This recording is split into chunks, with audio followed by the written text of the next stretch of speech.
by 2050. 2020 is a critical year of implementation for that pledge.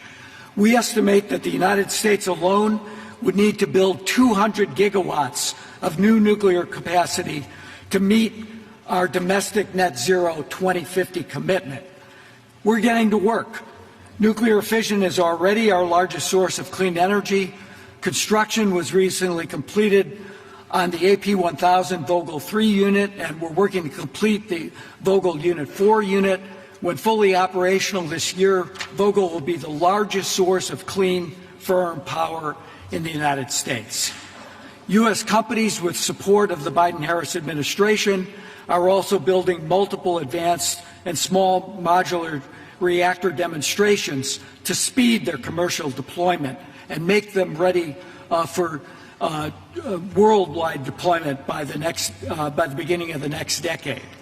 And fusion energy shows promise for helping us reach net zero by 2050, attracting over $6 billion for 43 fusion companies globally. 25 of those are located in the United States. The U.S. is committed to leading by example as we demonstrate our success at home.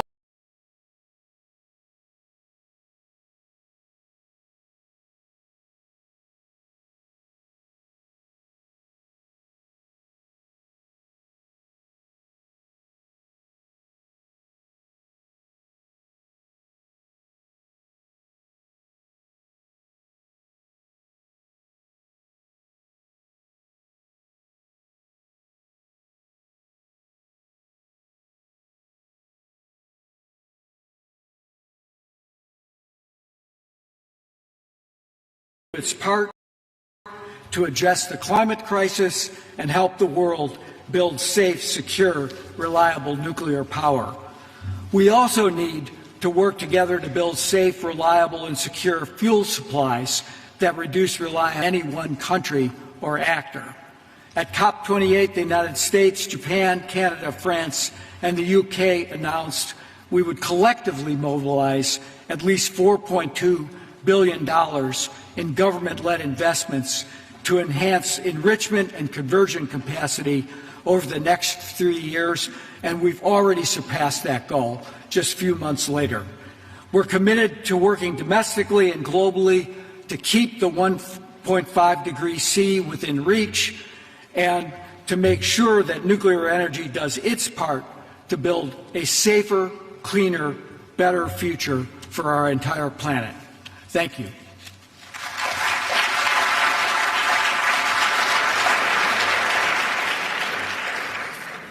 Thank you very much, Mr. Podesta. The goal of this gathering is to highlight the role of nuclear energy in addressing the global challenges to reduce the use of fossil fuels, enhance energy security, and boost economic development. And for a reaction to the declaration and the national statements, please welcome the Executive Director of the International Energy Agency to the stage, Dr. Fatih Birol.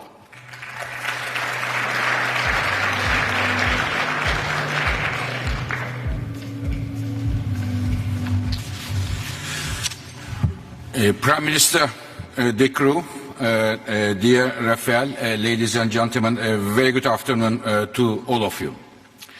Dear colleagues, at the International Energy Agency, we are a very lucky organization, fortunate organization, because we have all the energy data at our fingertips.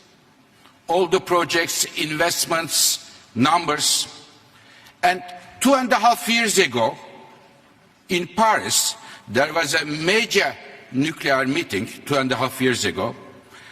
And at that meeting, I dare to say, nuclear is ready to make a comeback. And today, when I look at this data, I can assure you that nuclear is coming back, and coming back strongly.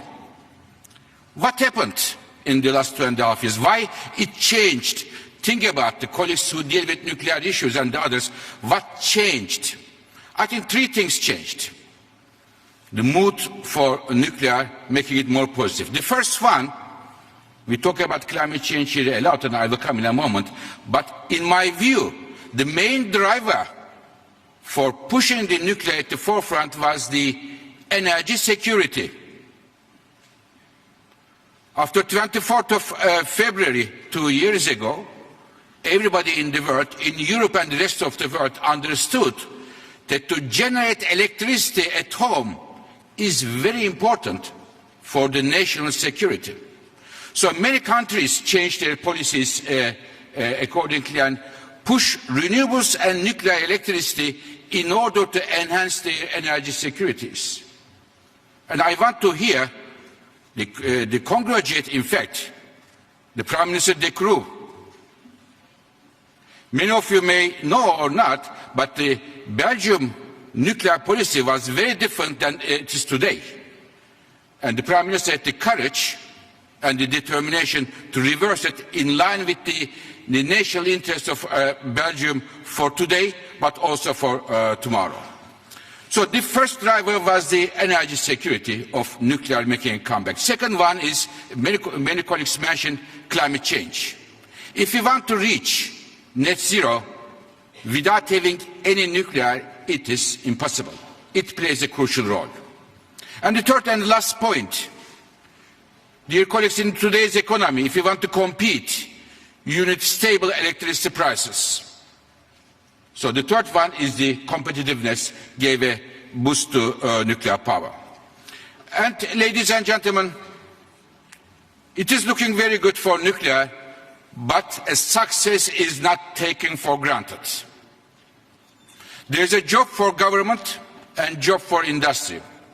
For governments, please, please, please value the job that nuclear industry, nuclear electricity generation is providing, zero emission and 24/7 electricity to your economies.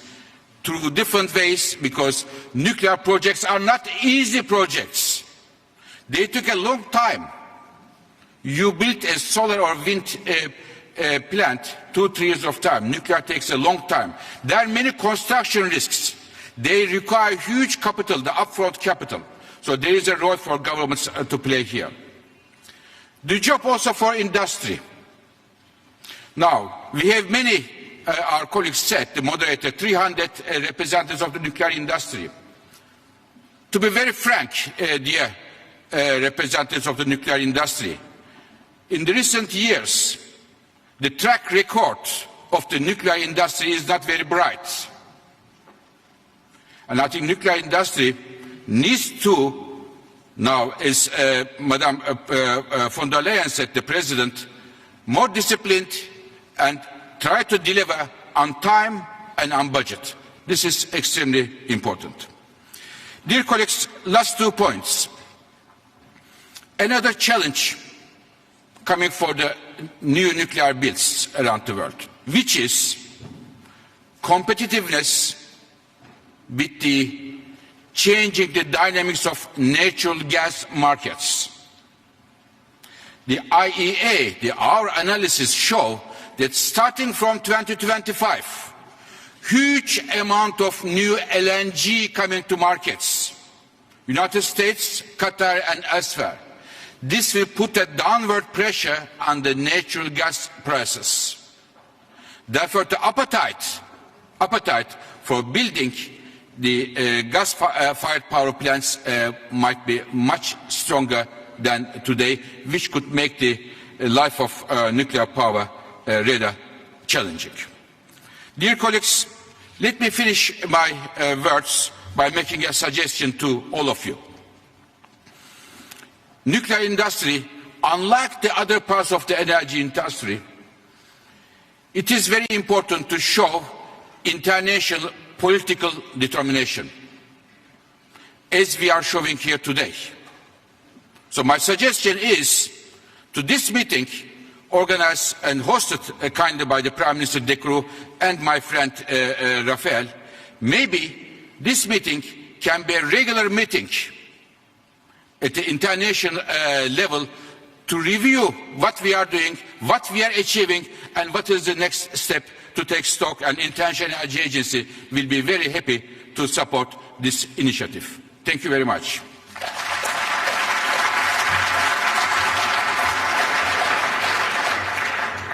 Thank you, Dr. Birol. And as announced by the International Atomic Energy Agency's Director General, Mr. Grossi, in his opening remarks, the declaration has been adopted. So, once again, thank you and yes. Thank you, dear Excellencies, for your contributions to this summit. And we will now take a break and continue at approximately 1:30 p.m. with the remaining national statements. Allow me to invite you all for some refreshments, for a light lunch in the Delegates' Lounge in Event Hall 10. Thank you.